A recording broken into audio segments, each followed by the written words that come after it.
Hi, it's me. I promised I'd be back, and here I am. I was thinking this week about what to share with you, and I realized that many of you don't even know me, but to give you a little background, I am coming up on my 68th year. I've raised four children. I've lived in Oregon for the last 35 years. I'm originally a New Yorker via California. My family comes from the island of Cyprus, and I'm first generation born American. I have also owned and operated several businesses. I had an in home care agency where I provided caregivers to seniors. I had a gym for women. I had been in real estate since 1984, and I've been counseling and coaching since 1997. And all of that has some things in common. Empowering others is one of them. Helping those who are less fortunate or vulnerable in some way, whether they're children or seniors or people just in pain.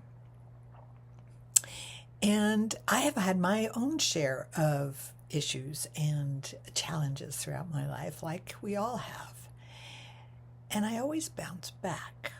The latest one being a car accident that caused me to have a traumatic brain injury in which I couldn't walk a straight line. I couldn't differentiate between sounds in a room.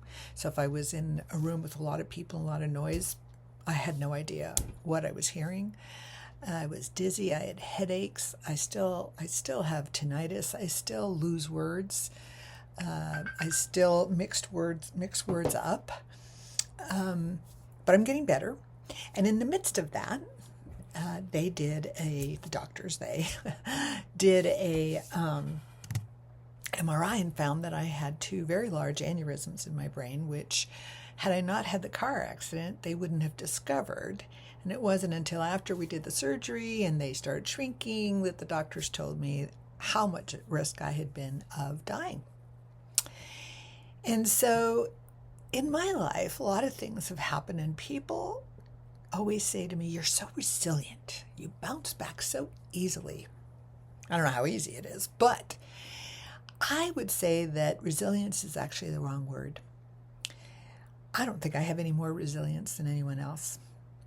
I think that the way that I look at the world and the way that I look at people and the way that I look at situations is what carries me through. So what is that? Well, I'm going to share one of them today. And as we go along, I'm going to share others.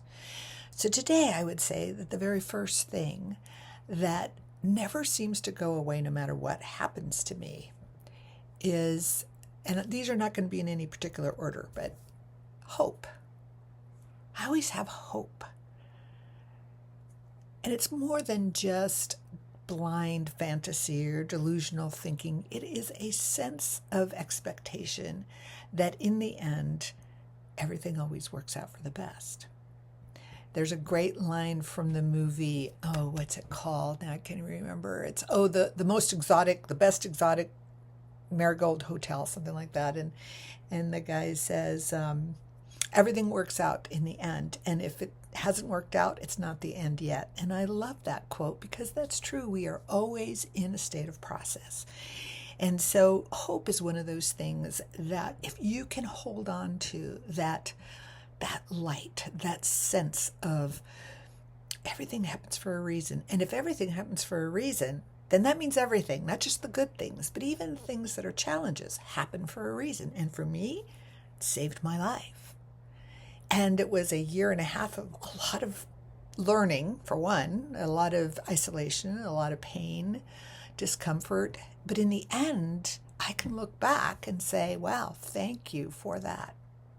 So I invite you to think about that today as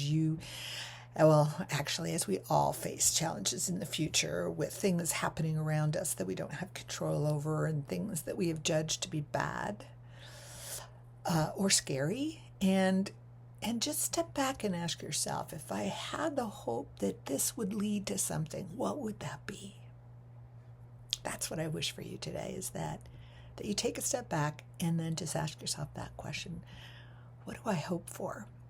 And how strong is that? And are you willing to take the risks that accompany the possibility of what you're hoping for? That's it. Till next time, take care of yourself. and be kind to yourself.